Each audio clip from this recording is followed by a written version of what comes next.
Well, good morning, and thank you for all of you being here. First, I think we should start this off the right way by all of you giving yourselves a round of applause for being here to support some incredible women entrepreneurs and some incredible women who are in the field of philanthropy and just changing life and making a difference. Let's give everyone a round of applause.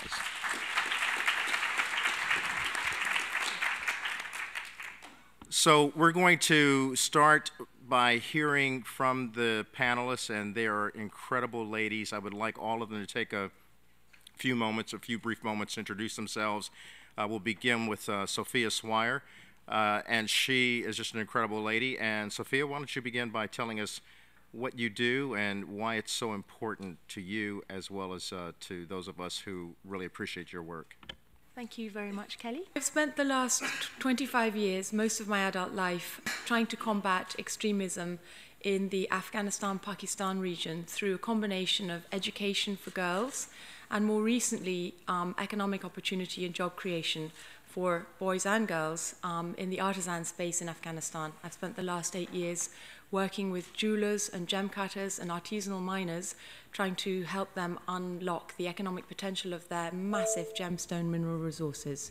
And I believe it's terribly important because in today's world, I believe that nothing stops a bullet faster than a job. And economic empowerment for women in particular is necessary in these countries that are prone to the imbalance of Islamic extremism. We must do what we can to provide opportunities for girls. Thank you. Very nice. Thank you. Seated next to Sophia Swire is Martha Muffy McMillan. She is the director on the Cargill Incorporated Foundation Board and Waycrosse Incorporated, and we want to hear from Muffy right now about the things that matter to her as she introduces herself to you. Good morning. I have such a passion about what I do, I don't even know where to begin. I started out with as a family member within a company, Cargill, which I'm very proud of because its philanthropic tentacles and the hundreds of countries and the hours, the Cargill employees, there's 160,000, they end up around in 58 different countries and giving away $58 million. I'm very proud to be in a company that thinks about the rest of the world, wants to give, that develops a lot of pride, and we're celebrating our 150th anniversary. I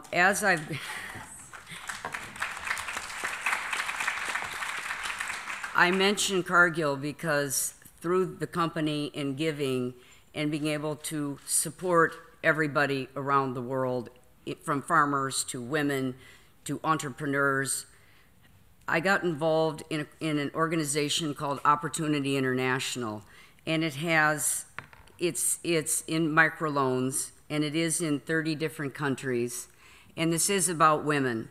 93% of our clients are women, 98% do pay back their loans. Yeah, and our job is to create 20 million jobs by 2020. That's our mission. And so to tie it all together, I'm very proud whenever we can help women develop dignity, self-respect, pull themselves up, and help them be all they can be. Thank you, Muffy. And we're going to go to my far left now, and I would allow at this point Khaliya to introduce herself, a public health specialist, an advocate, and a founder of, I'll let you say that name so I don't mispronounce it. Falkora. Okay. Khaliya, please let people know who you are and what you strive to do. Thank you, Kelly. Hello. Good morning, everyone. My name is Khaliya, and I'm the co-founder with my husband, Thomas Ermakora, of an organization called Falkora. At the moment, we are focused on looking at the structural conditions that can increase sort of happiness and mental health well-being, as well as the internal things that can increase the incidence of sort of mental health and well-being. So right now, about 13% of the world's total disease burden is mental health related. 1/4 of the years that people live are with a disability, mostly related to mental health. which is about 450 million people worldwide, there is a 2.5 to 3 trillion per year economic impact of this. And it's something that is largely unaddressed. In most of these conferences, in most of the health conversations, you hear about the great successes we've had with leukemia, with heart disease, with HIV, where really we've reduced the burden and we've saved the lives of millions of people. But when it comes to mental health, very little has changed in the past 100 to 150 years. One person every 15 minutes dies of suicide in the United States. That's 38,000 suicides every year. That's a lot. And I think what we've seen lately is an epidemic of violence of proportions we've never seen before.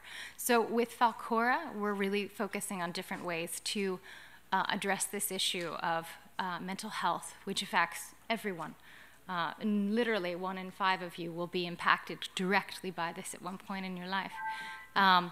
So with that, I'd say we've gone at it in different directions, but we're really excited because you know, frankly, happiness is something we all deserve. Dignity is something we all deserve, and I'm really pleased to be here with a panel of so many women that are working to make a difference in developing that. So.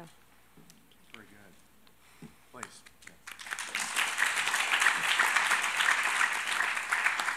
And then to my immediate left, to your right, Andrea Cursor, founder of the Lalela project. And Andrea, tell us about your life and all that you're doing. All of these ladies are very fascinating, as I told you. Thank you, Kelly. Good morning. I really feel honored to be here, sitting up here with these wonderful women around me. My name is Andrea. I am the co-founder of the Lalela project. Lalela provides educational arts to at-risk youth to spark creative thinking and awaken the entrepreneurial spirit. I grew up in apartheid South Africa. I grew up as a privileged white woman there. I spent the last probably 15, 20 years until I founded the Lalela project working in asset management. Apartheid devastated South Africa, and 20 years later, the consequences are still rampant in that country. In the age group of 18 to 25-year-olds in South Africa, you have an unemployment rate that is close to 70%. With that, you have a disenfranchised youth, people resorting to violence, gangs, sexual abuse. So we founded Lalela with the hope of using the arts not only as a psychosocial tool, but really as a tool to help kids massage their right brain, to help them imagine a different possibility, a different future for themselves. And we not only give them the tools to imagine a different future for themselves, we also provide them with tools to actually create that future. So within Lalela, we really link arts to academic achievement, to life skills, to character development. And that's why we do what we do. And hopefully, you know, within South Africa, with such a high unemployment rate, you are not going to have enough jobs to fulfill all the youth that are rising up through the country. You have to have entrepreneurs. We also have a female empowerment program, which we develop through the arts. As we found that 50%, we have 50% girls and boys who join our program. By the time they're getting to 10th grade, the girls are dropping out. They're dropping out because of household chores, and because of the fact they don't believe that they really have a future for themselves. So thank you very much for being here.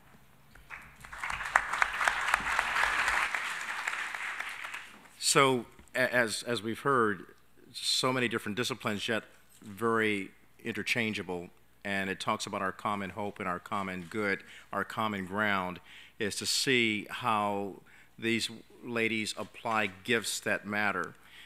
And it goes beyond just the giving away of money. It also goes into giving away your time, your talent, in addition to your treasure, your brain power, your faith, your hope, and also the pain. I want to ask the ladies here, the gifts that matter, do you find that the greatest gift that matters not necessarily comes from the philanthropy in terms of charitable contributions, but the charitable contributions of love in action, you rolling up your sleeves and getting involved in the various concerns that you're faced with? And I pose that question. Muffy, why don't we begin with you first? I have a very poignant example pertaining to Opportunity International about a gift that matters. I believe, first of all, you need to be boots on the ground. As far as I'm concerned, I think you need to live it, breathe it, act it, go out and see the people, be with the people, and that's what I do. I go and actually interact and spend a lot of time. That's the meaningful part. And I do want to tell you this story, because when you talk about gifts that matter, I was in Africa. I met a woman who had survived the genocide. The genocide, 1 million people were slaughtered, 1 million people fled. This woman watched her husband and all of her children and her babies be slaughtered. She was stabbed in the back. She had her baby in a backpack on the back. She fell to the ground. 5 days she drank her dead husband's blood. I went to see her. This is 9 years later. Here she is, an artisan. I mean, she has shops. She's making things. She has self-worth. And to see a woman who literally lost everything, and to see her stand up, rise up, make something of her life because of small microloans, because of helping. That is probably one of the best examples of gifts matter. You have a woman who's alive.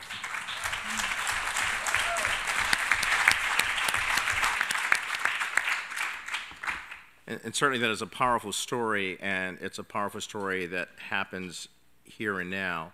Khaliya, the gifts that matter in terms of what you've been able to provide in helping people with mental health issues is extremely important, given the fact, as you mentioned, the suicide rate globally, it's menacing. You look at here in America, we talk a lot about our military members who return from harm's way where they've been fighting in combat, and 22 military veterans commit suicide every day. But let's look at the larger picture, and that's the fact that so many people are walking around with mental health.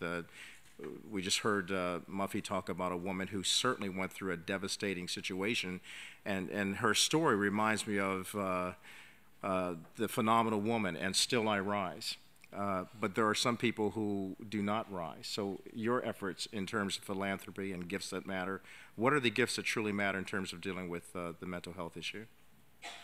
Well, Kelly, I do think that mental health is a human right, and this is something that is glossed over fairly frequently. I was a Peace Corps volunteer for 2 years in Bulgaria, and the mortality statistics for most of the post-Soviet Union were worse than places like Burkina Faso, where you had no sanitation, despite the fact that these were developing worlds and were developed countries. We're actually seeing the same thing now in the United States. We just had a statistic that came out about white middle-class Americans dying 20 years younger than some of their cohorts because of the fact that, because of diet, because of mental health, because of hypertension, which is mentally health related, because of a lot of structural issues that make it so that life can be difficult even when it seems that it's not.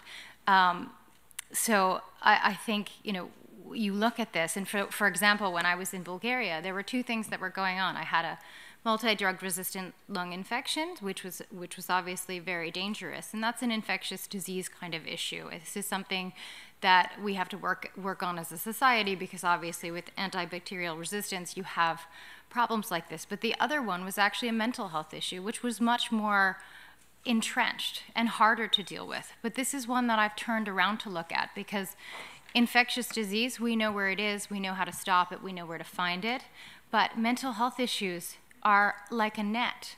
It's not a border, it's a net. You have to figure out how can you help, and helping is often something that we can do one-on-one. So coming to gifts that matter, the fact is that we all have a part in that. What you're mentioning of the vets that returned from war, the fact is the suicide statistics for these vets are astounding. But these are people that we sent out. They were there protecting us, and they come back to no net. And the fact is that there are things out there that can help them. They're politically difficult. For example, there is a treatment out there now, which is an MDMA-assisted psychotherapy, which for vets has so far in the studies shown that within 2 treatments, you can get treatment-resistant depression and PTSD down to 4 years without any symptoms at all. That's an astonishing statistic. And this is something that when you look at somebody who is on the verge of suicide all the time, that is struggling with day to day, and these are people that gave their lives for us. The fact that we would let them suffer and potentially die with no treatment, to me, is a mental health issue that needs to be seen as a human rights issue. So, you know, going on to trauma also with people in the developing world that have seen things like that in civil rights contexts where you have these border disputes where you watch so many people die. To recover from that is not simply to say, here's a job all the time, because sometimes you can't work because you're too upset about what you've seen to be able to do so. So I think, you know, for me, giving the gift that matters, looking at some of these root causes that are out there, and then doing whatever we can to be available to people. And sometimes in our daily lives, that means just looking at your coworker and understanding that maybe that they were sick, not because they actually had the flu, but because something really important was going on in their life, and that maybe they need your support in dealing with that. So, sorry, that was a long answer. Very good, though. Very good answer. And Sophia, let me turn my attention to you in the same question again. The gift that truly matters. It goes beyond, as we've discussed in the past, it goes beyond money, it goes beyond charitable contributions. And what we're hearing from our panelists so far is that it really goes to the core of your being and what you choose to give. And certainly with you working with young women in Afghanistan, you are where the end of the spear, so to speak, is taking place. We've known for a long time now the Afghan people have gone through so much war. They are constantly on a war footing. It is a way of life for them. They are constantly facing the tyranny of an oppressive regime from the Taliban, and freedom is not something that they can easily attain. So if you can explain how the gifts that you give truly matter to those young women in Afghanistan. So following on from what Khaliya was saying, she's absolutely right. Many of the, I would argue that almost every citizen in Afghanistan is suffering from post-traumatic stress disorder to one extent or another. And I do think it affects their ability to work in a functional way. I believe that when we design these projects, these interventions for the Afghans and for other nationals from post-conflict communities, it's very important to think of the project holistically. So what we did was we brought in a psychosocial trauma counsellor. In our first project, we had 36 artisans from all over Afghanistan, from Badakhshan, from Panjshir, Sorobi. This probably means nothing to you. But we also had 11 women who had to argue with their families for 6 months before they were actually allowed to come. And when they arrived, we took them to Jaipur, which is one of the centers of gemstone and jewelry manufacturing in the world, in order to give them exposure to different ways, to more professional ways of doing things in a peaceful environment. And when they arrived, the girls were wearing burqas, the full shuttlecock cover up, and they covered up their eyes. Very slowly, we gradually saw their eyes and then their face, and then slowly the shuttlecock came off. And it was wonderful to see how they grew in confidence. And it was partly, I think, exposure to different ways of being, and also partly the training that we gave them in confidence boosting, and as well as the psychosocial counselling that we gave them for their post-traumatic stress, which they were all suffering from. So I would say very important to sort of approach these problems holistically, understand every aspect of what the young ladies are going through. And the other thing is, at FutureBrilliance, we've always tried to train our learners to impart the wisdom and the learning that they've received to others. So we ensured that they all received training of trainers. They all had City and Guilds certification in training of trainers. And when they went back to Afghanistan, they took on apprentices and they shared their learning. So I think that not only giving of oneself is important, but encouraging and inspiring others to give, so that there's a trickle-down effect and you can be far more effective, more bang with your buck. Yeah. Very good, thank you. So in South Africa, Andrea, what are the things that you find where the gift truly matters? I mean, we hear a lot about South Africa, and we understand that it's gone through so much turmoil, but we also understand that there's a lot of hope and promise there when you look at so many different people who have tried to do some great things and continue to do good things like yourself there. The gift that matters, how does it go beyond just giving away money to certain programs. Agreeing with Sophia, really, what you said about the trickle-down effect is really important for us because you have such a large population group that are unemployed and in trouble in South Africa. Yes, there's a lot of hope in South Africa, but there's still a huge, huge disparity between the wealthy and the not wealthy, and the wealthy being a very small minority of people in South Africa. The best way for me to express a gift that matters is also sharing a story like Muffy did, which is one young man who joined our program about 5 years ago. When he joined our program, he was involved in gangs. He was a gang leader. He was a drug addict. He was smoking marijuana on a daily basis, and he had no hope. He was highly in debt. He was living in a shack. He met our community leader, and he decided to come to one of our classes because he said he'd always been interested in art, but he'd never picked up a paintbrush. He picked up a paintbrush and discovered a real passion for art. He was a really quiet young man, and he joined our leadership program, and I thought to myself, like, why is he in our leadership program? He could barely talk. And he recently shared a story with us when he said the first time he saw a piece of his art hanging up in a local gallery, the confidence that it inspired in him, he knew he could accomplish anything. To cut a long story short, this young man graduated with a matric high school degree. He joined us for a year as an intern. We helped him develop a portfolio. He's now second year at university studying graphic design. In June this year, talking about giving back and paying it forward, in June this year we work in one community called MacMillan, which has been recently news in South Africa. There have been riots on a daily basis there. I wanted to go visit and see Ulysses, this young man, said he wouldn't even let me into the township. So in June this year, we took a decision that we're actually not going to move away from MacMillan and go into other communities where we feel we could have more impact. And he looked at me and he said to me, no, you can't. He goes, look what Lalela did for me. He goes, I will go in there and I will teach. And this young man is taking all our classes during the riots. He went in, he stayed over, and he wouldn't leave his students. And that's about really trickle-down effect and paying it forward. So for me, going in, as Muffy said, and actually rolling up your sleeves and seeing the impact of your investment is the biggest gift one can actually receive. That's great. That's fantastic. You see, when I looked at the title of this and I saw the title saying Gifts That Matter, I kept thinking, philanthropy. How many people in the audience will be looking for that handout, that all-important, I'm doing this great project, can you give me some money? And that's what happens a lot of times with philanthropic people. They're always hit on for their dollars and what they can give in terms of monetary value. So I wanted you to see that from the heart of these wonderful ladies here today, it goes beyond money. It goes into they give because they know what they're giving to. They have rolled up their sleeves. They've gotten in the muck and the mire and the clay, and in that form and fashion, they've watched God make that mold of something good, something special, like a phoenix rising out of the ashes.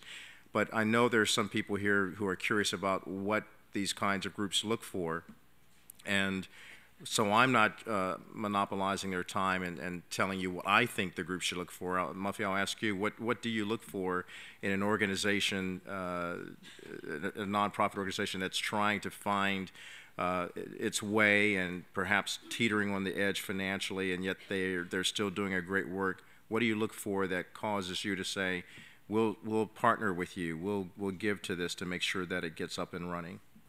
I look for an organization where these women have the passion, have the ability, have the ambition, and they want to make a difference. You know, I look for organizations where the impact is going to be so meaningful, and I always sort of feel a little story is sort of helpful.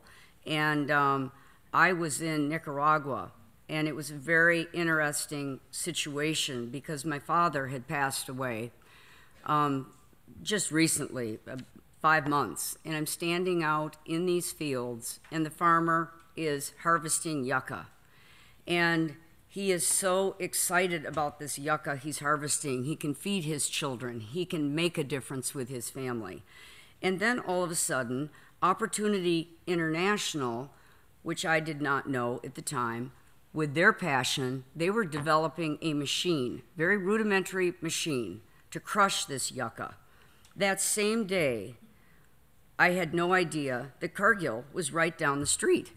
And this very day that I was there, talking about looking for things that make a difference. The world is about collaboration. The world is about joining together to have the most profound impact.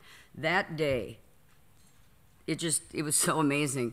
It was Cargill, Opportunity International, and the farmer that collaborated together. The farmer harvested the yucca, Opportunity International crushed it, and Cargill bought it. Now, I want to give to that. So you can see that there's a lot of, as I talked about before, interchanging, and there's so many different organizations in the world that share every concern that these wonderful people have here at the podium giving this panel discussion. You know, Sophia, the title alone says FutureBrilliance. I love that because you've tied in the jewelry, about the brilliance of the clarity of a diamond, the clarity of jewelry, but you've also talked about the brilliance in a child's heart. And I love that you were able to capture that. And can you share a little bit more about that entire title, the FutureBrilliance, and how you bring the brilliance out of someone living in an area where there is nothing but ugly? At FutureBrilliance, we believe that everybody has inherent brilliance within them. It's just a question of helping them unleash their brilliance on the world. So you're absolutely right, Kelly. The name is inspired by the quality of an unfaceted, unpolished gemstone. It was inspired by our first project. So I'm just going to show you a photograph. You probably won't be able to see it here, but these are hand-carved lapis and turquoise beads. And this business is run by the most inspirational woman, not a girl, but a woman. She's actually 52 years old.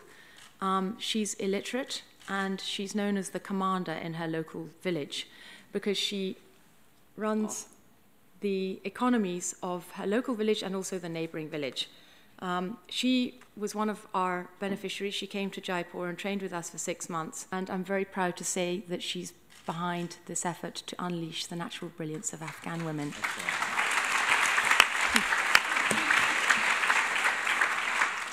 So let's go back to the Lalela project, because you said some things, you unpacked a lot there, and you unpacked what I think everyone here has talked about as well.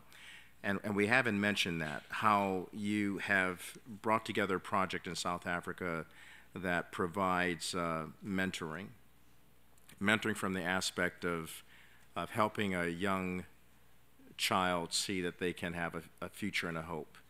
And that's a gift that matters. And so when you're looking at other projects that are similar to what you do, how do you pick those out and realize we have to give to this?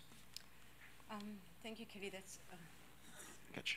That's a really important question. We're always looking for partnerships and collaboration, not so much in terms of giving financially, but in training up people within other communities.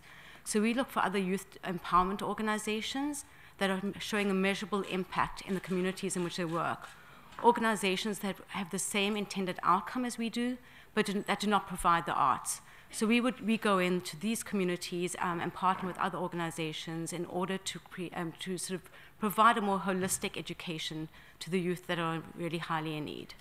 Our name, Lalela, talking about names, means to listen. And that was very important in choosing this name. We traveled through Africa for years before we actually went for our 501c3, working with other organizations. We worked with the International Rescue Committee, and we worked with UNICEF, both in Eastern Chad, working with refugee children from Darfur, and in Eastern Congo. And everywhere we went, it was really important that we really listened to the needs of the community. So for us, it's a reminder on a daily basis to listen to what is needed, what our students need, what other organizations need, and how we can partner to become more effective together. That's great, and as a result of that, you're making an impact. I'm reminded of course, what Nelson Mandela stood for, and a powerful story about forgiveness.